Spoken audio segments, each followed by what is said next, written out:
नमस्कार। तनु की जुबानी चैनल में आपका स्वागत है। हमारी आज की कहानी है मजबूरी। घर के आंगन में आज गोबर का लेप हो रहा है।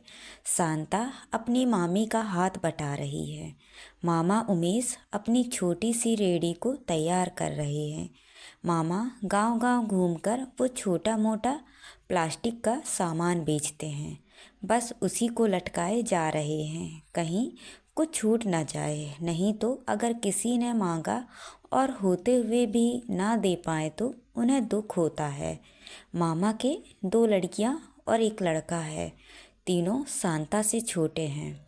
कोई मामा की मदद कर रहा है तो कोई शांता और माँ की। दरवाजे पर किसी की आवाज़ आती है। आजकल इनका करीब महीने में 1 बार शांता के घर आना हो ही जाता है। शांता उनको आते देख काम को छोड़कर घर के अंदर चली जाती है। उमेश, शांता की मामा, उनको देखते ही बेमन से उन्हें आने का न्योता देते हैं। मामा ने कहा, अरे कमल भाई आइए, आज सुबह सुबह कैसे आना हो गया। कमल ने कहा, अरे वो पास ही किसी से उधार लेना था। कमबख्त लेने के बाद देने का नाम ही नहीं लेते हैं। उनको लगता है कि मुझे पैसे की क्या ज़रूरत है, मेरे पास तो बहुत है।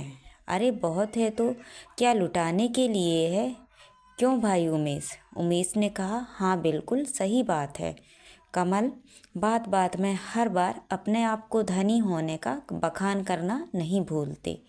एक शादी पहले ही कर चुका है। पत्नी अब इस दुनिया में नहीं रही।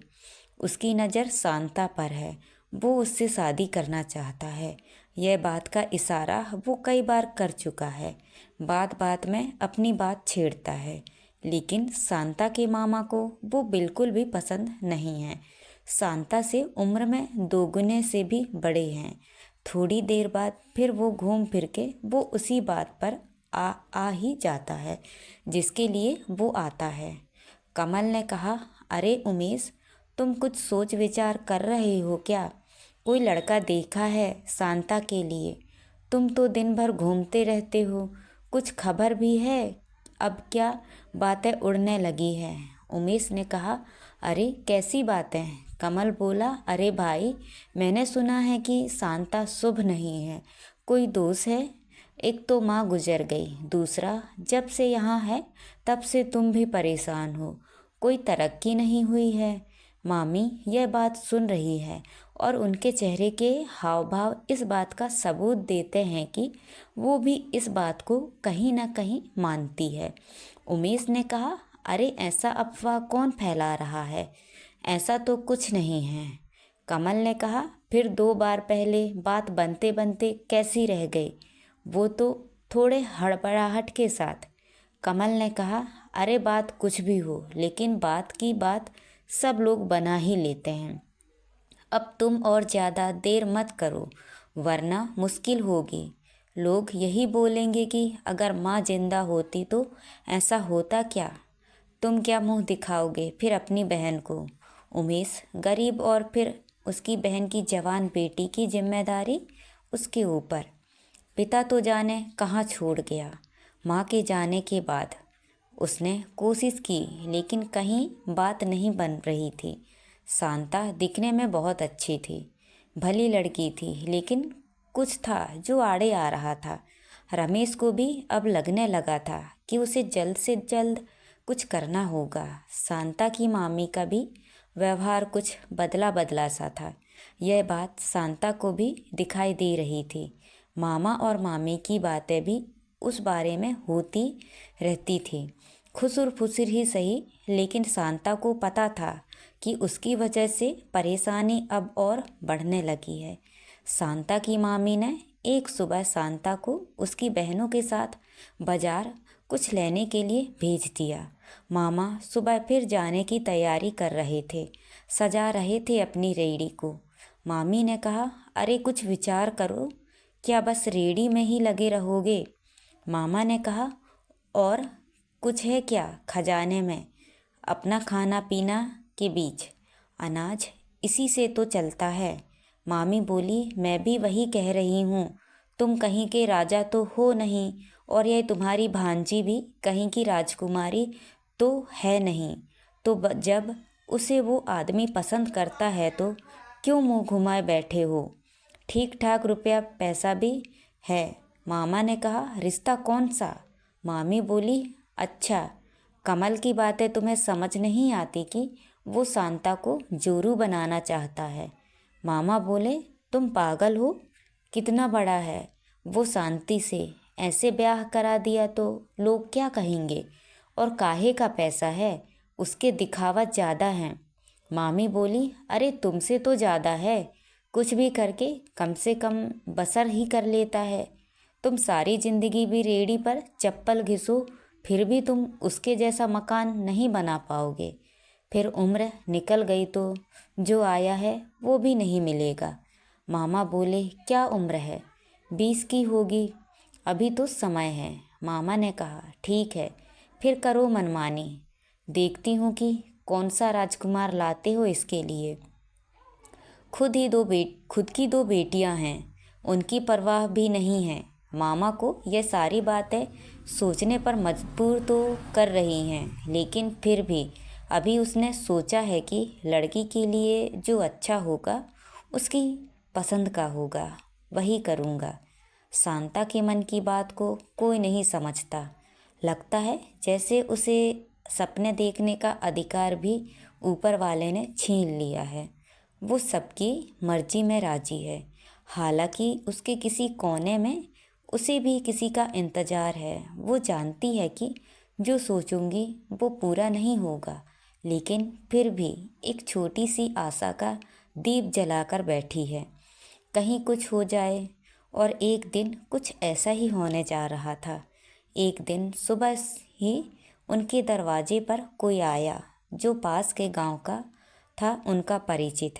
बातचीत में उसने बताया कि एक परिवार को आपकी लड़की की तस्वीर दिखाई। परिवार अच्छा खाता पीता है, लड़का भी मेहनती है, बस एक आखिरी लड़का है उनके परिवार में। शादी की बात चलाऊं आप कहें तो उमेश तो जैसे जिंदा हो गया हो। आंखें चमक गईं। उमेश ने कहा, अरे हाँ, क्यों नहीं, जब वो आना चाहें आ सकते हैं। कुछ छिपाना नहीं, हमारी स्थिति बता देना, हम लड़की देख सकते हैं, बस कुछ भी देने की हमारी हैसियत नहीं है। परिचित बोले, अरे वो सब मैं बात कर लूँगा। तय किए दिन पर लड़के और उसके परिवार के लोग आए। शांता के दिल में फूल खिल रहे थे, जैसे सपने खुद पूरा होने आए हों अपने आप। उसने तो छोड़ दिया था सब भाग के भरोसे पर, जैसे कोई राजकुमार ही आ गया हो उसे अपनाने। शांता ने उसे सिर्फ कुछ सेकंड के लिए ही झलक देखा था और फिर बड़ों ने बात को तय करना शुरू कर दिया था। शांता अब चुपचाप अब कमरे में बैठी मंद मंद मुस्कुरा रही है। उनके जाने के बाद जैसे मामा को एक अलग तरह का सुकून मिला हो। शांता के पास गए और उसे सिर्फ देखा। उसके देखने भर से वो समझ गए कि शांता को लड़का पसंद है।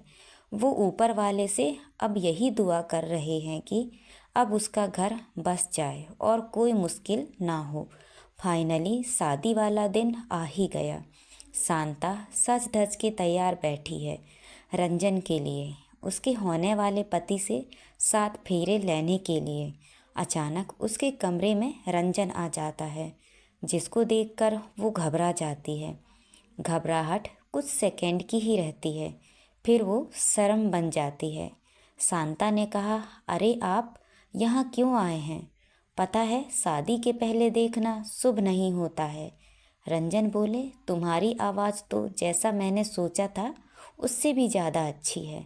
शांता कुछ नहीं कहती, चुप रहती है, बस अंगूठे को मोड़ लेती है। रंजन बोले, पहले क्यों मुझसे बात नहीं की तुमने? शांता ने कहा, पहले मैं कैसे करती? मुझे लगा आपको बात नहीं करनी है। आपको बात करनी होती तो आप कुछ प्रयास करते मुझसे बात करने का। मुझे तो आपसे बहुत कुछ बोलना है।